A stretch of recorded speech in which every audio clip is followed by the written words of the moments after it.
ఈరోజు పరిస్థితులు ఎలా ఉన్నాయంటే ఉమెన్ ట్రాఫికింగ్ అనేది చాలా బీభత్సంగా రోజు రోజుకి కేసెస్ పెరిగిపోతున్న సందర్భం.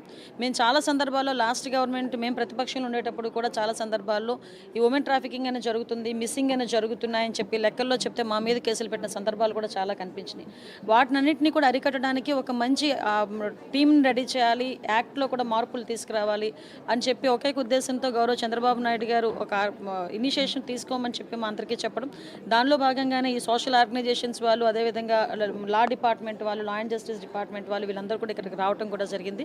ఈ 2 days ప్రోగ్రామ్ షెడ్యూల్లోని కూడా మేము చాలా క్లియర్గా చెప్పున్నాం. వాళ్ళు ఏదైతే నిర్ణయాలు తీసుకుంటారో, వాళ్ళు ఏదైతే సజెషన్స్ ఇస్తారో ఆ సజెషన్స్ అన్నీ కూడా మేము క్రోడీకరించుకొని ఫర్దర్గా ఇంప్లిమెంటేషన్స్కి మేము అన్నీ కూడా తీసుకెళ్తామని చెప్పి వాళ్ళందరికీ కూడా చాలా క్లియర్గా చెప్పడం జరిగింది.